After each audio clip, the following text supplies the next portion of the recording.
ونصلي ونسلم على رسوله الكريم أما بعد فأعوذ بالله من الشيطان الرجيم بسم الله الرحمن الرحيم يقول الله تعالى يا ابن آدم لا تلعنوا المخلوقين فترد اللعنة عليكم يا ابن آدم استقامت السماوات في الهواء بلا عمد باسم واحد من أسمائه ولم تستقم قلوبكم بألف موعظة من كتابه يا أيها الناس كما لا يلين الحجر في الماء كذلك لا تؤثر الموعظة في القلوب القاسية يا ابن آدم كيف تشهدون أنكم عباد الله ثم تعصونه وكيف تزعمون أن الموت حق وأنتم له كارهون وتقولون بألسنتكم ما ليس لكم به علم وتحسبونه هينا وهو عند الله عظيم صدق الله وصدق النبي الكريم إن الله وملائكته يصلون على النبي يا أيها الذين آمنوا صلوا عليه وسلموا تسليما اللهم صل على سيدنا مولانا محمد وعلى آله وأصحابه سيدنا مولانا محمد وبارك وسلم عليه والصلاة والسلام عليك يا سيدي يا رسول الله وعلى آلك وأصحابك يا سيدي يا حبيب الله الصلاة والسلام عليك يا سيدي يا رسول الله وعلى آلك وأصحابك يا سيدي يا حبيب الله۔ آج حدیث نمبر 9 کا درس ہے۔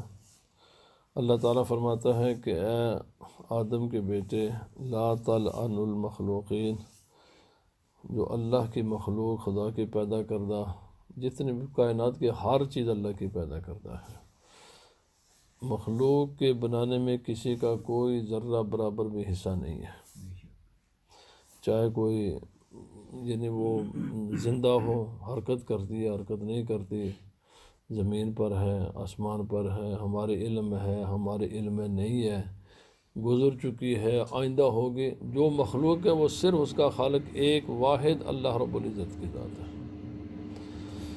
اور اللہ کی مخلوق پر لعنت کرنے سے اللہ نے منع کیا ہے۔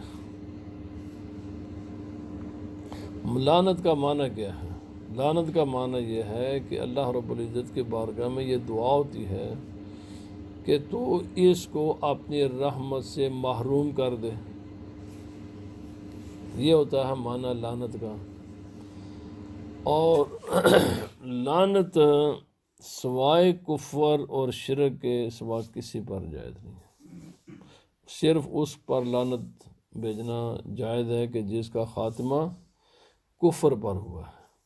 اگر کوئی آدمی کافر ہے تو ابھی اس کا وہ مرا نہیں ہے، اور مرا بھی ہے تو آپ کے علم میں نہیں کہ عمل ہو کے مرتے ہوئے اس کو کلمہ نصیب ہوا یا نہیں ہے، تو بائی نیم اس کا نام لے کر اس پر لعنت بھیجنے کی اجازت نہیں ہے۔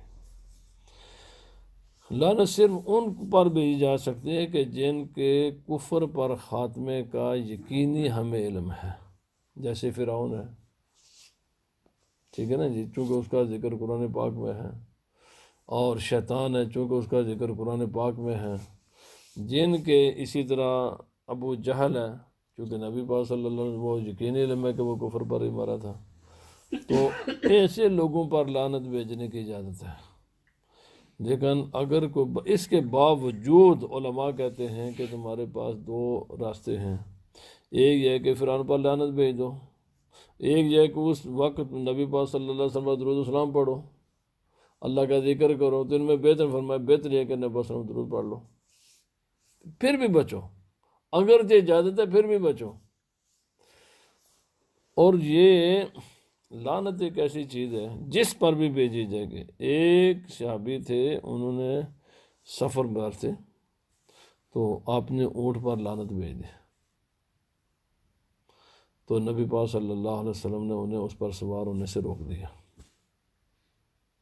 آپ فرمایا اب تم اس پر سواری نہیں کر سکتے، تو یعنی اس کے ہر قسم کے استعمال سے نبی صلی اللہ علیہ وسلم نے منع فرما دیا، فرمایا لعنت قتل سے بھی بڑا جرم ہے۔ ہم سے نہیں جی 2 لفظ بولیں گے تو کیا ہوگا، حدیث پاک ہے قتل سے بڑا جرم ہے کسی پر لعنت بھیجنا، کیونکہ قتل کرو گے اس کی زندگی ختم کر دو گے، لعنت بھیجو گے تو اس کا معنی یہ ہے کہ اس کو تم نے خدا کی کہ عبدالعباد ہے کہ ہمیشہ ہمیشہ وہ خدا کی رحمت سے محروم ہو جائے۔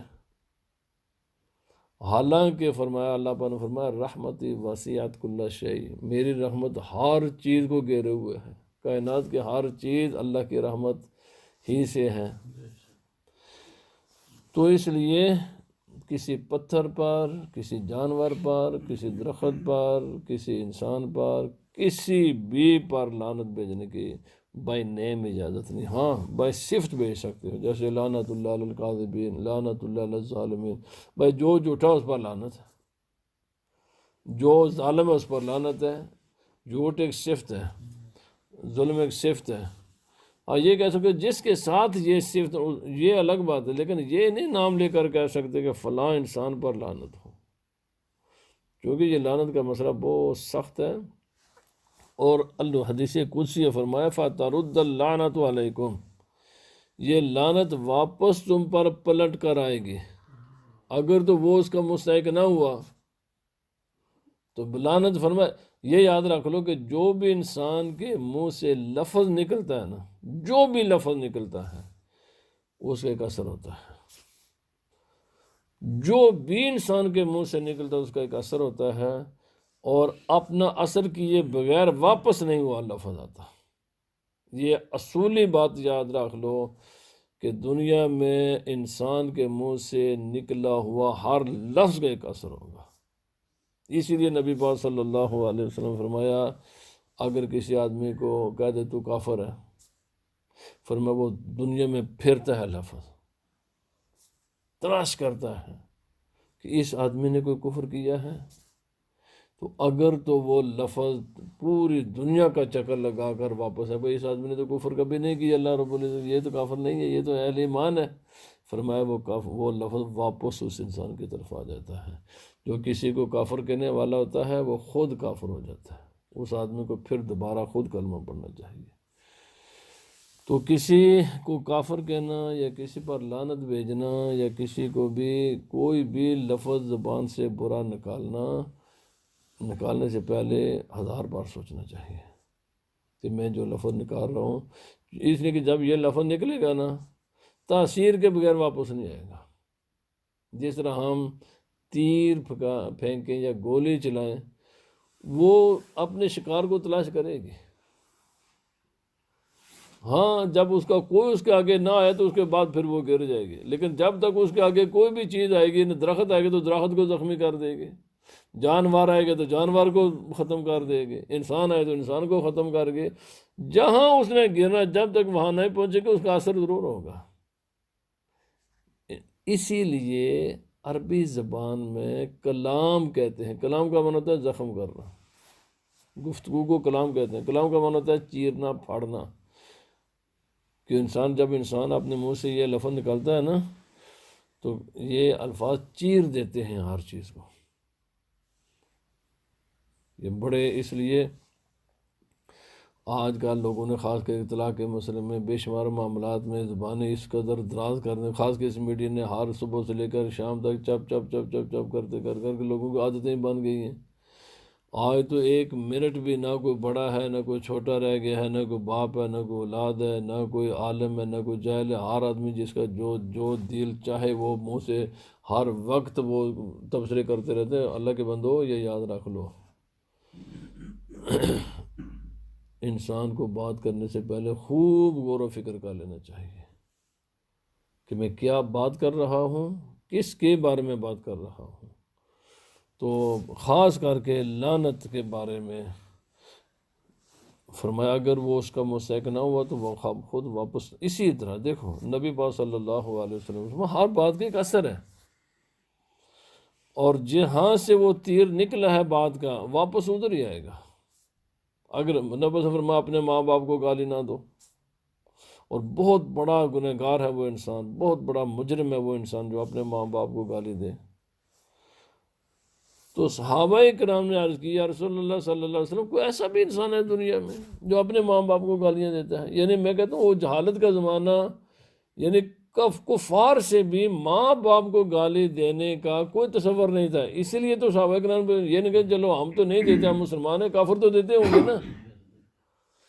اب تعجب سے پوچھا یا رسول اللہ، کوئی ایسا انسان ہے جو اپنے ماں باپ کو گالی دے؟ تو نبی پاک صلی اللہ علیہ وسلم نے فرمایا جب تم دوسروں کے ماں باپ کو گالی دو گے نا تو وہ واپس پلٹ کر تمہارے ماں باپ کو گالی دیں گے، اور یہ جو تو نے اس انسان کو اپنے ماں باپ کے لیے گالی دینے پر مجبور کیا ہے نا، اس کا سبب تو بنا ہے۔ تو اگر اس کے ماں باپ کو گالی نہ دیتا، وہ پلٹ کر تیرے ماں باپ کو گالی نہ دیتا۔ تو اس لیے یہ یاد رکھ لیں، ہر لفظ کا ایک اثر ہوتا ہے، اور اس الفاظ کی جو تاثیر ہے اس کا ذمہ دار وہ ہے جس منہ سے وہ نکلا۔ حالانکہ گالی تو اس نے بھی دی ہے نا، لیکن نبی نے فرمایا گنہگار تو ہوگا، گالی تو نے اپنے ماں باپ کو دی ہے، کیونکہ اس کو تیش دلا کر اپنے تو نے اس کے ماں باپ کو گالی دی، اس نے پلٹ کر تیرے ماں باپ کو گالی دی، ذمہ دار تو ہے، کیونکہ بات کی آغاز تو نے کیا ہے۔ تو اس لیے اللہ تعالیٰ فرماتا لا تلعن المخلوقین فترد اللعنت، احادیث میں پورا ایک چیپٹر ہوتا ہے اس لعنت کے موضوع پر، اور بہت سے اگر کئی مرتبہ ایسے یعنی جو کسی نے کسی بھی جگہ پر لعنت پھر نبی صلی اللہ علیہ وسلم اس کے استعمال سے اس کو منع فرما دیا۔ اللہ اکبر اللہ اکبر، یہ بہت سخت مسئلہ، میں نے ابھی عرض کیا، نبی صلی اللہ علیہ وسلم نے فرمایا لعنت قتل سے بڑا جرم ہے، قتل چھوٹا ہے، لعنت اس سے بھی بڑا جرم ہے۔ یبن آدم استقامت السماوات فی الہواء بالعمد، فرمایا آدم کے بیٹے یہ آسمان ہے، کتنا بڑا آسمان ہے، آپ اندازہ لگائیں یہ آسمان کتنا بڑا ہے۔ سورج زمین سے 13 لاکھ یعنی 13 لاکھ زمینیں بنے نا تو ایک سورج کے برابر ہے، 13 لاکھ گنا بڑا ہے سورج زمین سے۔ اب جب سورج زمین آسمان پر ہوتا ہے تو آسمان باقی، اب ذرا اندازہ لگا لیں کہ سورج باقی آسمان کی نسبت کتنا نظر آتا ہے ہمیں، چھوٹا سا نظر آتا ہے نا جی، یہ پورا باقی آسمان ہے، اور سورج اتنا سا ہے، اور سورج زمین سے 13 لاکھ گنا بڑا ہے، تو ہم اندازہ خود ہی لگا لیں کہ جب سارے آسمان کو اگر زمین کے ساتھ آپ دیں تو یہ تو اس کو خرب ہاں ٹائم بڑا، یعنی زمین سے بڑا ہے آسمان، اتنی بڑی ہے۔ اور فرمایا یہ زمین بھی ہوا پر کھڑی ہے، یہ اس زمین کے کوئی جو ہم سب کوئی ستون کچھ بھی نہیں، ہوا میں ہے، یہ ساری کائنات ہوا میں ہے، کوئی کسی کے ساتھ کوئی پلر بھی نہیں ہے، زمین کے اوپر بھی یہ بھی کسی پلر پر نہیں ہے، چاند بھی کسی پلر پر نہیں ہے، سورج بھی کسی پلر پر نہیں ہے، اور ستارے اتنے ہیں کہ جن کی گنتی اس وقت جو بڑے بڑے ستارے ہیں، بڑے بڑے ہیں، وہ اربوں میں ہیں، غالباً 2 ارب کے قریب جو ان کا نام وغیرہ انہوں نے رکھے ہیں، 2 ارب کے قریب ہیں، تقریباً 3 ارب ہیں، وہ جو ایک بہت بڑا سائز لیتے ہیں، اس کے بعد بس انہی کو وہ لکھتے ہیں، انہی کے بارے میں تحقیق کرتے ہیں، چھوٹے چھوٹے وہ کہتے ہیں ان کا کوئی حساب کتاب آج تک سائنس نے اندازہ لگا سکی یہ ستارے کتنے ہیں، یہ ساری چیزیں ہوا میں معلق ہیں، اور فرمایا یہ صرف خدا کے ایک نام کے ساتھ ہے،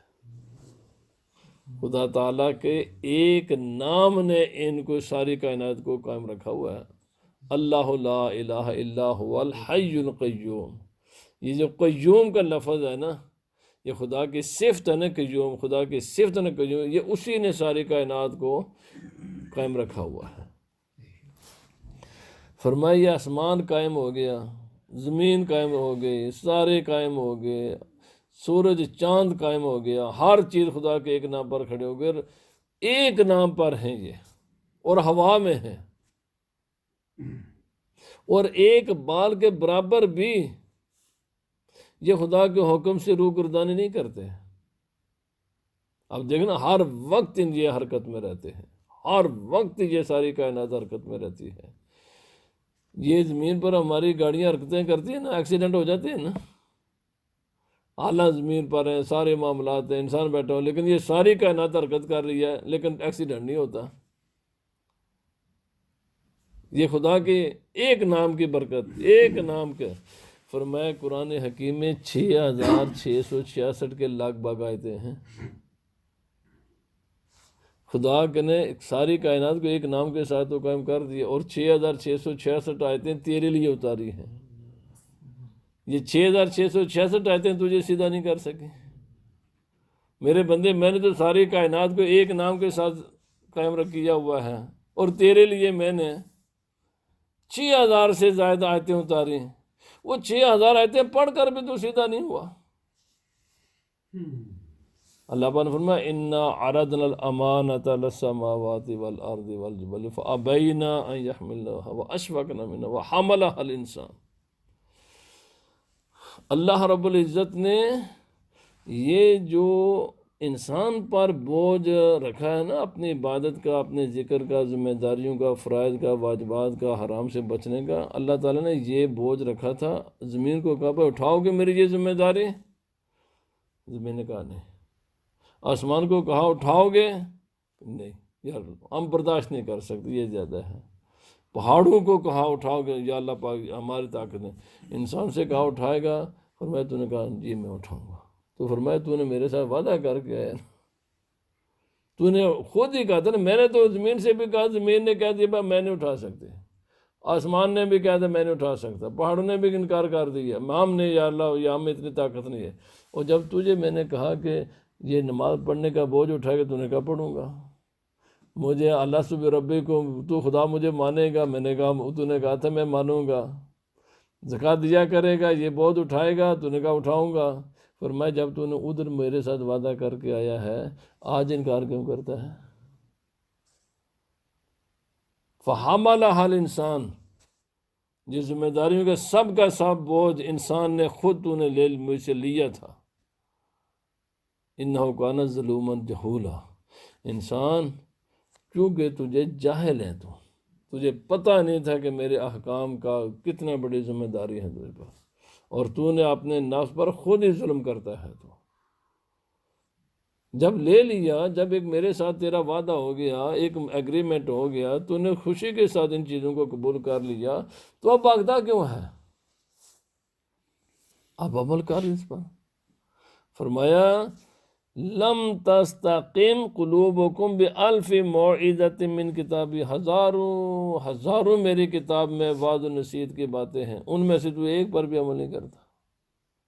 ایک بات تیرے دل کو سیدھا نہیں کر سکے۔ یاد رکھ لو، نیکی کی ہزاروں شکلیں ہیں، آدمی ان میں سے کسی ایک کو بھی اختیار کر لینا تو بہت بڑی بات ہے۔ چلو صبح و شام نماز میں لگا رہے، یہ بھی بہت بڑی بات ہے، زکوٰۃ سخاوت میں لگ جائے، ہزاروں شکل ہیں نیکی کی، کہ بھائی کسی ایک کو لے لو، تمہاری اپنی طبیعت کے مطابق جیسے تم سمجھتے ہو، کسی ایک کو تو لے لو نا، اس میں آگے بڑھو۔ اللہ رب العزت کا قرب حاصل کرنے کے بہت سے راستے ہیں، کوئی ایک نہیں ہے۔ آدمی ان میں سے کسی کو بھی اختیار کر لینا، اللہ کا قرب حاصل کر سکتا ہے۔ فرمایا ہزاروں آیتیں ہیں، ہزاروں نصیحتیں ہیں قرآن پاک میں، میرا کلام ہے، لیکن تیرے دل کو سیدھا نہیں کر سکا، تیرا دل سیدھا نہیں ہوا۔ فرمایا یا ایھا الناس کما لا یلین الحجر فی الماء کذالک لا تؤثر الموعظۃ فی القلوب القاسیہ۔ پتھر ہے نا سخت ہوتا ہے نا، پانی بڑا پتلا ہے، بڑا نرم ہے، اور پتھر کو ڈال دو پانی میں اور سال کے بعد نکالو اور وہ پتھر سخت کا سخت ہی رہتا ہے، اس میں کوئی پانی کا کوئی اثر پتھر پر محسوس ہوتا ہے؟ بالکل نہیں ہوتا۔ فرمایا جس طرح پانی کی نرمی پتھر کی سختی کو دور نہیں کرتی، اسی طرح بہترین واعظ، بہترین گفتگو، قرآن حکیم کی آیات، نبی پاک صلی اللہ علیہ وسلم کی حدیث، علماء کی گفتگو، یہ تمہارے دل کو نرم نہیں کرتے، چونکہ تمہارے دل ہو چکے ہیں سخت۔ اللہ پاک نے فرمایا ثم قست قلوبکم من بعد ذلک فہی کالحجارۃ او اشد قسوۃ وَإِنَّ مِنَ الْحِجَارَةِ لَمَا يَتَفَجَّرُ مِنْهُ الْأَنْهَارُ وَإِنَّ مِنْهَا لَمَا يَشَّقَّقُ فَيَخْرُجُ مِنْهُ الْمَاءُ وَإِنَّ مِنْهَا لَمَا يَهْبِطُ مِنْ خَشْيَةِ اللَّهِ وَمَا اللَّهُ بِغَافِلٍ عَمَّا تَعْمَلُونَ۔ فرمایا پتھر، تمہارے دل پتھر نہیں ہے، پتھر بھی سخت ہے۔ پتھروں تو پھر وہ جب پھٹ جاتے ہیں تو ان میں سے پانی نکل آتا ہے، پتھروں سے چشمے جاری ہو جاتے ہیں، پتھر خدا کے خوف سے گر پڑتے ہیں، لیکن تمہارے دل پر کوئی اثر ہی نہیں بات کرتے ہیں۔ فرمایا دل سخت، اور دل سخت کب ہوتے ہیں، یہ بھی مسئلہ یاد رکھ لو۔ دل کی سختی سب سے زیادہ دل کو جو چیز سخت کرتی ہے نا، وہ اچھے کھانے ہیں، اچھا کھانا۔ سب سے زیادہ جو دل کو سخت کرنے والی چیز ہے وہ لذیذ کھانے ہوتے ہیں، خصوصاً مرنے والے کے گھر کا کھانا، ختم کا کھانا، جو بڑا مزیدار کھانا ہوتا ہے نا ختم پر، یہ بڑا خطرناک کھانا ہوتا ہے۔ اس لیے پرہیزگار لوگ، اچھے لوگ یہ کھانا نہیں کھاتے جو کسی میت کے گھر کا کھانا ہو۔ میت کے گھر کا کھانا نہیں کھانا چاہیے، کیونکہ وہ دل کو سخت کر دیتا ہے۔ اور یہ تو ویسے بھی میت کے گھر، یہ تو حدیث پاک ہے نا کہ میت کے گھر کے کھانا انسان کے دل کو سخت کرتا ہے۔ یہ بازاروں کے کھانے جو ہوتے ہیں، ریسٹورنٹ وغیرہ کے کھانے وغیرہ، امام غزالی نے پورا منہاج العابدین اس پر اور بالکل سائنٹیفکلی اس کو ثابت کیا ہے آپ نے کہ کھانا، اور تقریباً تمام مفکرین، تمام صوفیہ، تمام فلاسفر اس بات پر متفق ہیں۔ بس جب نبی صلی اللہ علیہ وسلم نے فرمایا اس کے بعد تو بات ہی ختم ہو جاتی ہے نا جی۔ جو کھانے ہیں، بازار کا کھانا اور ختم کا کھانا یا اس قسم کا، ان کو ایک ہے ویسے کھا لینا، ایک ہے شوق کے ساتھ کھانا۔ شوق کے ساتھ نہیں کھانا چاہیے بالکل۔ کسی بھی مرنے والے کے لوگ جاتے ہیں، اور ویسے بھی مسئلہ ہے شوق یعنی آپ برمنگم میں رہتے ہیں، یہ صبح عبداللہ صاحب کی جنکم کوشن مسجد میں کھانا کھا لو جی، کیوں کھاؤ جی، تیرا گھر ہے، گھر جا کر کھانا کھانا، ادھر کیوں کھاتا ہے تو؟ مجبور بھی نہیں کرنا چاہیے۔ اور مسئلہ بھی یہ ہے، یہ کھانا صرف اس گھر والوں کے لیے ہوتا ہے، اور میں نے اپنی آنکھوں کے ساتھ دیکھا ہے۔ استغفر اللہ، عجیب غریب یہ ہم نے کہ یعنی ادھر میت پڑی ہوتی ہے اور ادھر جناب کچن جناب بالکل آباد ہو جاتا ہے کہ گھر کے ساری خواتین بیچارے کھانے پکانے پر لگ جاتی ہیں، کیونکہ مہمان آئیں گے، کسی کو چائے بنا کر دینا، کسی کو کھانا، یہ منع ہے۔ یہ کرنے وہاں کرنا بھی منع ہے اور وہاں کھانا بھی منع ہے۔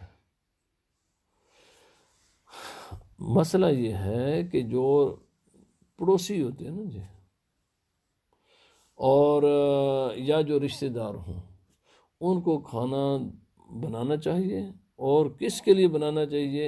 صرف جس کے گھر ماتم ہوئی ہے، جس کا کوئی عزیز فوت ہو چکا، ان گھر والوں کے لیے۔ اور آج دور والا مسئلہ بھی ختم ہو گیا۔ یہ پہلے زمانے میں مسئلہ تھا کہ جب دور سے لوگ آئیں گے تو ان کو کھانا کھلا دینا چاہیے، اور کھلائے کون؟ یا تو قریبی رشتہ دار یا پڑوسی۔ اور اس کو یہ جس کو کہتے ہیں نا بھاجی بھی نہیں بنانی چاہیے، کیونکہ میں تیرے مرنے پر کھلائے تھے تو میرے مرنے پر کھلا، یہ بھی نہیں کرنا چاہیے۔ بھائی یہ کوئی بھاجیاں نہیں ہے، یہ انسانیت ہے۔ اگر وہ تیرے حالات نہیں ہے تو نہ پھر کھلا، کوئی اور کھلا دے گا۔ تو یہ ان کو کھانا کھلانا چاہیے، صرف گھر والوں کو۔ اور جو آج کل آدمی بریڈ فورڈ سے آئے، مانچسٹر سے آئے، 2 گھنٹے کے بعد واپس چلا جائے گا۔ کاریں ہیں، ریلیں ہیں، ہزاروں مزرائے ہیں، نہ بھی ہوں تو ہر کونے پر شاپیں ہیں، ہر قسم کا فوڈ اویلیبل ہے، ریسٹورنٹ بھی ہیں، ویسے بھی خشک فروٹ بھی مل جاتا ہے۔ تو آج کے زمانے میں بیرونی لوگوں کے لیے کھانا ویسے بھی نہیں بنانا چاہیے، لیکن یہاں پر دیگیں چڑھ جاتی ہیں، بڑے بڑے لذیذ کھانے بن جاتے ہیں، پھر اعلان ہوتا ہے جناب جنازے کے بعد جو باہر سے لوگ آئے ہوئے ہیں وہ کھانا کھائے بغیر نہ جائے۔ اور اللہ کے بندوں کوئی ضرورت نہیں ایسے اعلان کی، کیونکہ آج کل تو تقریباً ہر میل کے اندر آپ کو 10 دکانیں مل جائیں گی جہاں ہر قسم کا کھانا موجود ہوتا ہے، ہر قسم کے ڈرنک موجود ہوتے ہیں۔ کھانا کھانے والوں کو کھانا بھی نہیں چاہیے، اور کھلانے والوں کو کھلانا بھی نہیں چاہیے۔ اور اگر کوئی ایسا نہ کرے تو اس پر تنقید بھی نہیں کرنی چاہیے۔ یہ بھی آج کل لوگ ایک دوسرے کی زندگی کو حرام بنا دیتے ہیں۔ حرام بنا دیتے ہیں. او جناب اس نے اپنے باپ کی پھوڑی پر کھانا بھی نہیں کسی کو.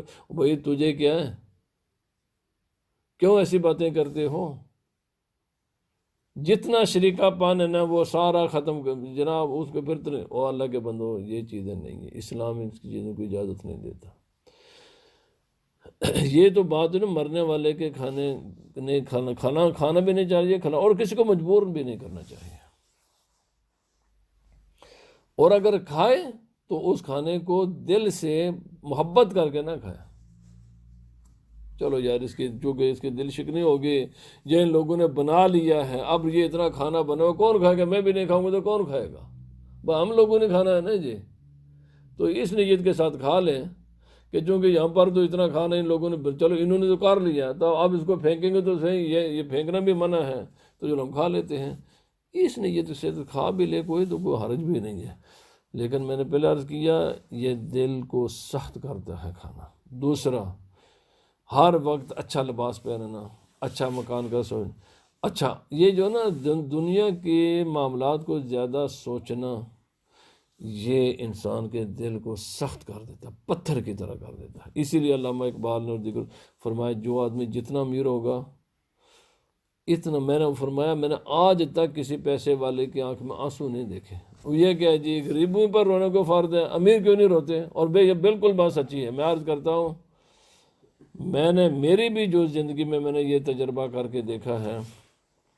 ایک وہ وقت ہوا کرتا تھا کہ جب بچیوں کی شادیاں ہوتی ہیں تو بچیاں اپنے والدین کے گھر سے رخصت ہوتی ہے تو پورا محلہ رویا کرتا تھا. پورا محلہ، ماں باپ کا تو برا حال ہو جاتا تھا نا، اور بہن بھائیوں کا رو رو کر. حالانکہ ایک زندہ انسان ہے، اپنے گھر سے نکل کر اپنے شوہر کے گھر جا رہا ہے، کوئی یہ نہیں، لیکن لوگ رویا کرتے تھے.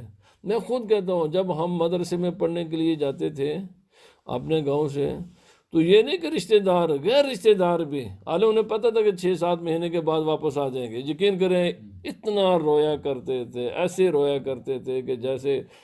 اچھا ایک وہ وقت بھی تھا کیونکہ انسان آج یہ ہے کہ جب پیسہ آ گیا ہے، سہولتیں آ گئی ہیں، باپ کا جنازہ قبر کے اندر بیٹا باپ کا جنازہ اتارا چیوگم کھا رہا ہے. میں نے یہ بھی اپنی آنکھوں سے دیکھا.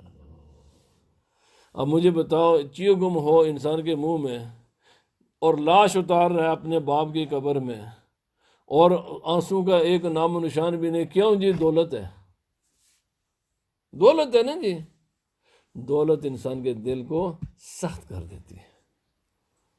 اچھا آج یہ کہ آج یعنی عورتیں تو خود عورتیں بھی بڑے خوشی سے جناب، اور رونا کا تو رواج ہی ختم ہو گیا. لڑکی سے لڑکی یا مردہ قبر اپنے گھر سے نکلتا وہ نہیں کوئی روتا، تو مردہ بھی گھروں سے نکلے تو کوئی روتا میں نے بہت کم لوگوں کو دیکھا ہے. بچی کی شادی تو دور کی بات رہی نا، جس کو پتا کبھی یہ میرا باپ واپس نہیں آئے گا، میرا بھائی واپس نہیں آئے گا، اس پر بھی لوگ نہیں روتے. کیوں نہیں لوگ روتے جی؟ دل سخت ہو گئے. کس چیز نے دلوں کو سخت کیا ہے؟ اس دنیا کی دولت نے. اسی لیے نبی پاک صلی اللہ علیہ وسلم نے فرمایا دل نرم کرنے والی چیزیں 3 ہیں. فرمایا قبرستان کی زیارت کیا کرو، جایا کرو، اور وہاں ویسے نہ جایا کرو، جا کر غور و فکر کیا کرو، سوچا کرو کہ یہ ساری دنیا کی یہ ساری رانائیاں، یہ رنگینیاں، یہ خوبصورتیاں، یہ سب کچھ میں نے چھوڑ کر میں نے اسی جگہ پر آنا ہے. یہ اصل ٹھکانہ تیرا یہ ہے، جا کر غور و فکر کیا کر. اور فرمایا یا یتیم کے سروں پر ہاتھ پھیرا کرو. آج وہ بھی ختم ہو گیا، ٹھیک ہے نا جی. اور تیسرا، اور پھر قبرستانوں کو آج اتنا خوبصورت بنا دیا گیا ہے. کالے میں نے جو بڑی بڑی خوبصورتیں قبریں، وہ یعنی لوگوں کی سوچ جو اس کے عبرت کی طرف جاتی نہیں ہے. وہ خوبصورت کتبے، حالانکہ یہ اتنے اس قسم کے کتبے بنانے اور اس قسم کی قبریں بنانا منع ہے. ایک نشانی کے پتھر لگا دو، اس کے اوپر اس کا نام لکھ دو تاکہ پتہ چلے یہ میرے باپ کی قبر ہے. گھر قرآن پڑھتے نہیں ہیں اور ساری آیت الکرسی اور قرآن کی آیتیں لے کر قبرستان بھائی یہ جو قرآن پر آیت الکرسی لے کر لگائی اپنے باپ کی قبر پر، اس باپ کو کہتے نا میرے باپ ہو، اس کو گھر میں پڑھا کر. جب تو زندہ اس وقت بھی تو اس کو پڑھنا،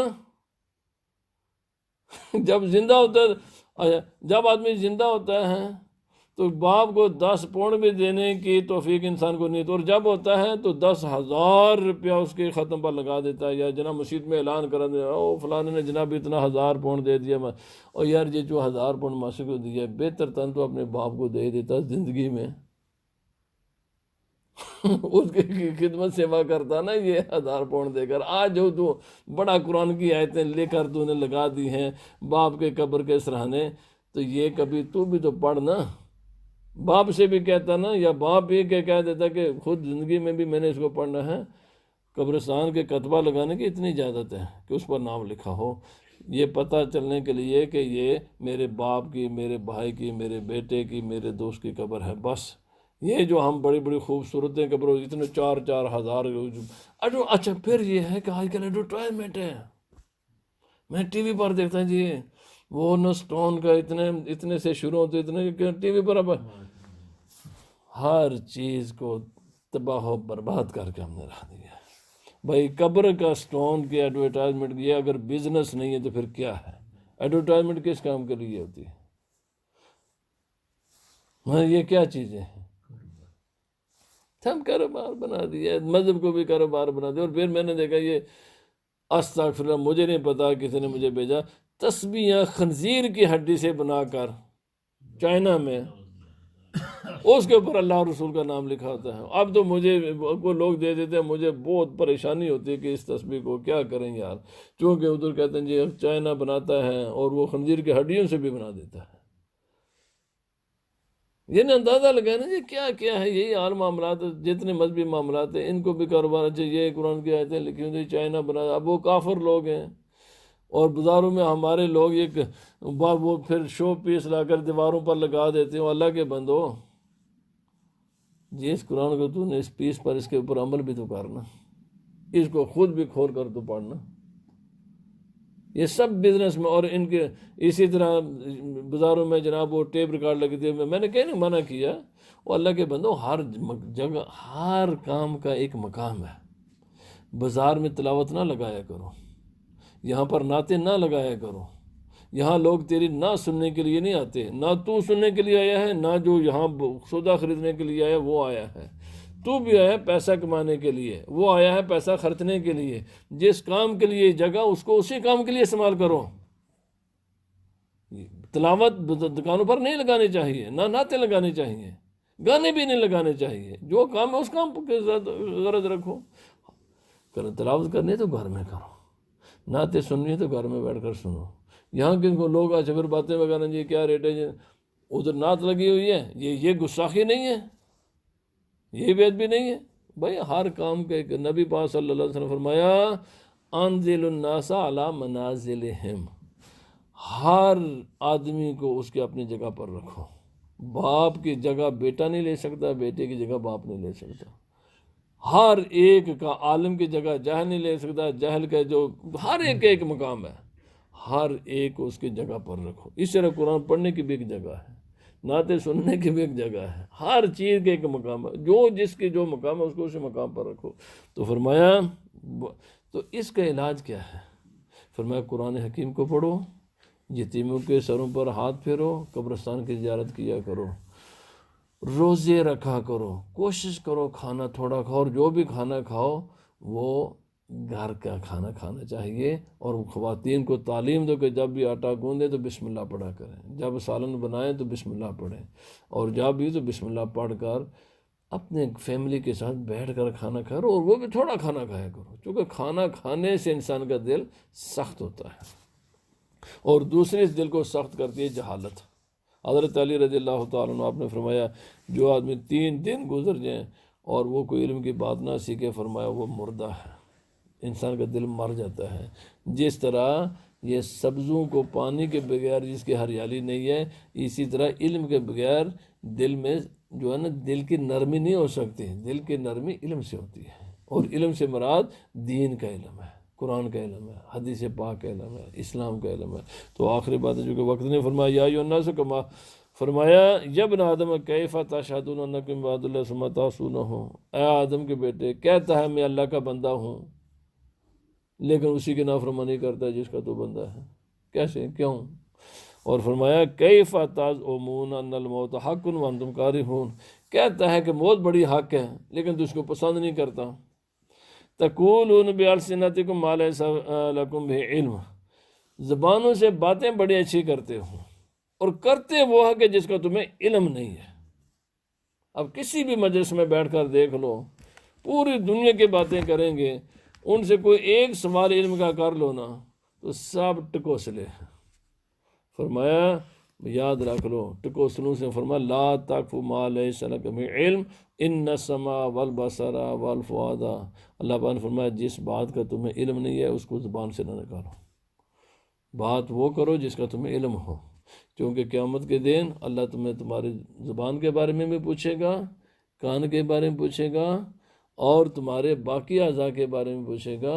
اس لیے بات صرف اتنی کیا کرو جس کا تمہیں علم ہے.